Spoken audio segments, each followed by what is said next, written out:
नमस्कार दोस्तों, आज बात करने वाला हूँ GSTR 9 एनुअल रिटर्न के बारे में। हाँ जी दोस्तों, GST पोर्टल पे अब आपको एनुअल रिटर्न देखने को मिलेगा फाइनेंशियल ईयर 22-23 की, जो कि अब लाइव हो चुका है। और जो गवर्नमेंट ने नोटिफिकेशन के ज़रिए चेंजेस किया है वो भी चेंजेस करके 31 जुलाई 23 तक इसमें अपडेट आ चुका है। अपनी 9 और 9C की प्रिपरेशन आप अभी से ही कर सकते हैं।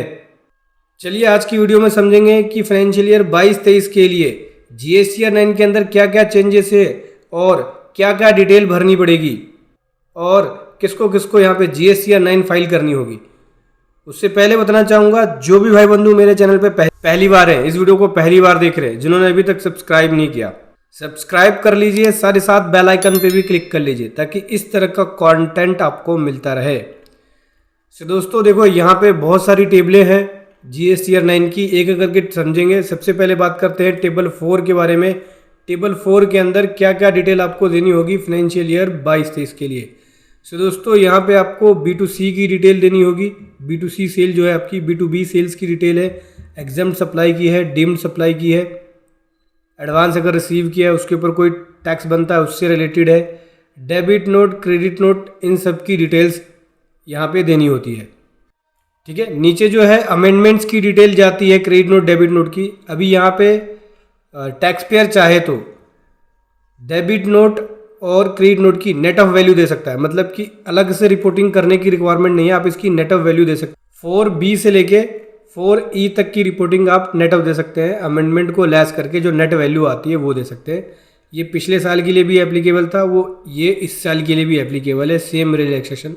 टेबल नंबर 5 की बात करें तो यहाँ पे आपको टेबल नंबर 5 में एग्जाम सप्लाई की डिटेल, अगर आपने SEZ यूनिट को सप्लाई किया है विदाउट पेमेंट ऑफ टैक्स उसकी डिटेल जाती है। रिवर्स चार्ज वाली सप्लाई है जिस पर टैक्स पेबल बनता है रिसिपेंट के द्वारा, आपके द्वारा नहीं, रिसिपेंट के द्वारा, उसकी detail exempt supply, related non GST supply, फिर उससे रिलेटेड अमेंडमेंट्स।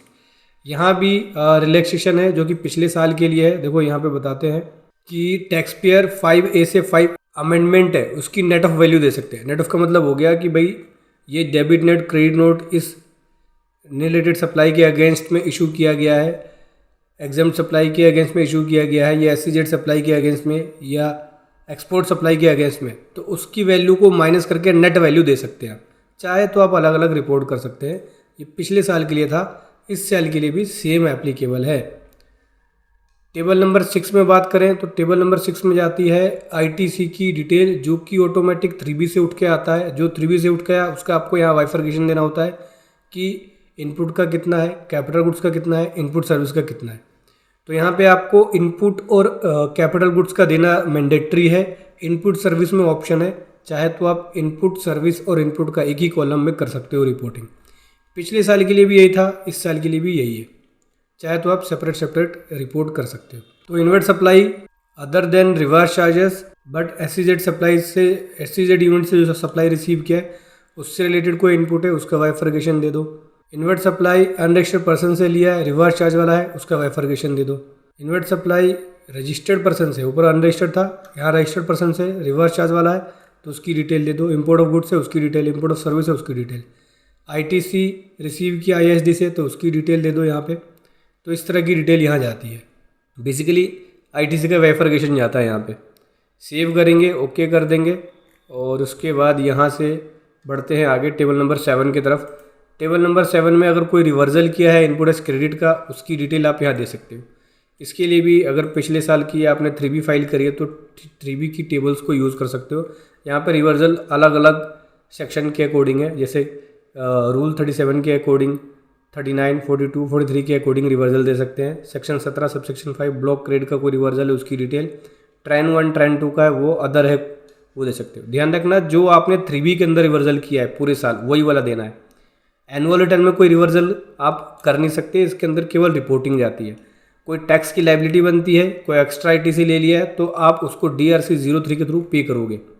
ठीक है, यहाँ पे कुछ नहीं करना है, यहाँ केवल जो 3B में पूरे साल किया बस उसकी रिपोर्टिंग जाएगी रिवर्सल की। ऐसे ही अदर इन्फॉर्मेशन, अदर ITC से रिलेटेड इन्फॉर्मेशन, ये टेबल 2A का उठ के आ गया। नीचे जो आपने ऊपर रिपोर्टिंग करी टेबल नंबर 6 में 6B से उठ के आएगा। 2A का डाटा कहाँ तक आ रहा है, अभी 31 जुलाई तक आ रहा है। तो पिछले साल का इनपुट इस साल के नवंबर मंथ 30 नवंबर तक रिपोर्ट कर सकता है। तो 30 नवंबर तक अगर कोई रिपोर्ट करते हैं पिछले साल का इनवॉइस, आपका कोई इनवॉइस रह गया है और पिछले साल का 30 नवंबर तक रिपोर्ट करता है, तो उस केस में आपको वेट करना पड़ेगा। सारे इनवॉइस आ गए फिर तो कोई दिक्कत नहीं है, आप 9 फाइल कर सकते हो। सारे इनवॉइस नहीं आए हैं, कोई इनवॉइस रह गया है, तो उसका आपका नेक्स्ट अपडेट जो आएगा उसके लिए वेट करना पड़ेगा। वो 30 नवंबर तक की टाइम लिमिट है इनपुट एस क्रेडिट की। इस सामने वाला पर्सन पिछले साल का इनवॉइस इस साल के 30 नवंबर तक रिपोर्ट कर सकता है। उसके बाद दोस्तों यहाँ सेव एंड ओके पे क्लिक करेंगे, बैक टू GSTR 9 पे जाएंगे और यहाँ से टेबल नंबर 8 हो गया। टेबल नंबर 9 की बात करें, टेबल नंबर 9 में जो भी टैक्स पेबल बना है उसकी डिटेल और जितना पे किया है उसकी डिटेल, ये सब ऑटोमेटिक 3B से उठ के आती है। ठीक है, जो भी पूरे साल 3B फाइल करोगे वो।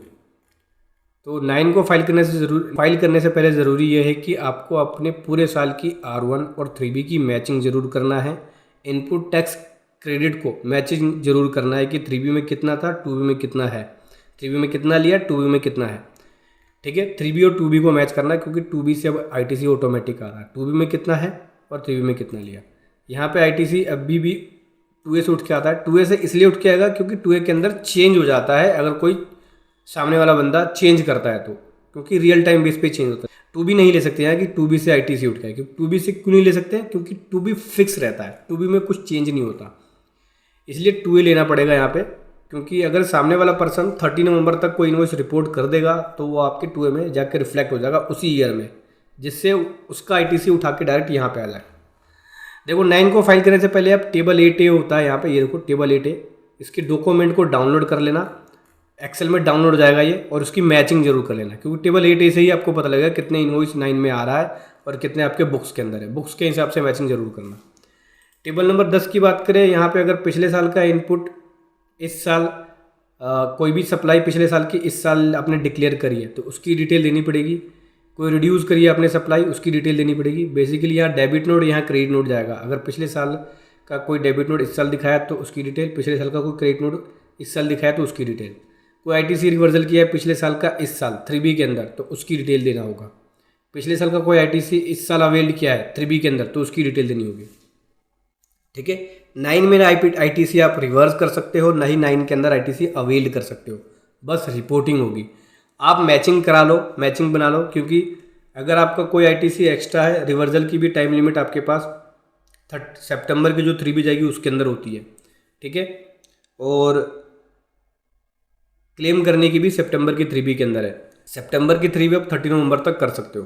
तो ऐसे केस में मैचिंग पहले बना लोगे, कोई ITC छूट गया या कोई ज़्यादा ले लिया है तो रिवर्सल कर देना, कोई प्रॉब्लम नहीं होगी, और उसकी रिपोर्टिंग 9 में कर देना, और उसके अकॉर्डिंग आप अगर कोई ITC रह जाता है तो ले सकते हो और उसकी रिपोर्टिंग बस 9 में कर देना। अगले टेबल की, टेबल नंबर 14 की, तो इसमें जो टैक्स पेबल बना और जितना टैक्स पेड किया उसकी डिटेल जाती है कि कितना पेबल बना, कितना पेड किया। ठीक है, उसके बाद टेबल नंबर 15 में कोई डिमांड है, कोई रिफ़ंड है, उसकी डिटेल जाएगी, कितना डिमांड है, कितना रिफ़ंड है। टेबल नंबर 16 की बात करें तो टेबल नंबर 16 में यहाँ पे अगर सप्लाई रिसीव किया है कॉम्पोजिशन पर्सन से, कोई डीम्ड सप्लाई है जो वर्कर के पास भेजा है, ठीक है, तो उससे रिलेटेड कोई इन्फॉर्मेशन है उसकी डिटेल दोगे। आगे बात करें अगले टेबल में, तो टेबल नंबर यहाँ पे बात करें टेबल नंबर 17 में, तो टेबल नंबर 17 के अंदर आउटवर्ड सप्लाई से रिलेटेड जो HSN कोड है उसकी डिटेल देना अब मैंडेटरी है। टेबल नंबर 17 की मैंडेटरी होगी रिपोर्टिंग। पिछले साल भी मैंडेटरी कर दिया था कि भाई HSN भरना ही पड़ेगा। आप यहाँ पे जाओगे, हेल्प में जाओ, आपको दिखाता हूँ। यहाँ बोलते हैं कि टेबल नंबर 17 भरना है, ठीक है, जिसकी टर्नओवर 5 करोड़ से ज़्यादा है उसको भरना रिक्वायर्ड है, और जिसकी टर्नओवर 5 करोड़ तक है उसको केवल B2B सप्लाई के HSN कोड देना है। B2C के लिए ऑप्शनल है। बेसिकली टेबल नंबर 17 देना ज़रूरी है। 5 करोड़ तक है तो B2B के HSN को भरो, और 5 करोड़ से ज़्यादा है तो B2B और B2C दोनों ही भरना है। तो टेबल नंबर 17 में HSN कोड देना होगा, ध्यान रखना। इसके HSN कोड को ध्यान से देखना, ध्यान से बनाना। 18 नंबर के लिए ऑप्शनल है, 18 नंबर कोई रिक्वायर्ड नहीं है इतना। इसको भरना चाहो तो भर सकते हो, छोड़ना चाहो तो छोड़ सकते हो। तो ये है फॉर्म GSTR 9 इस साल के लिए, फाइनेंशियल ईयर 22-23 के लिए। ये मैंने आपको टेबल को बताया, ये फॉर्म को बताया मैंने कि इसके अंदर फाइनेंशियल ईयर 22-23 में क्या क्या रिपोर्टिंग जाएगी। अब मैं आपको अपने आने वाली वीडियो में लाइव फाइल करके दिखाऊंगा कि GSTR 9 22-23 का कैसे फाइल करना है। वीडियो कैसी लगी ज़रूर बताएं। Thank you so much. जय हिंद, वंदे मातरम।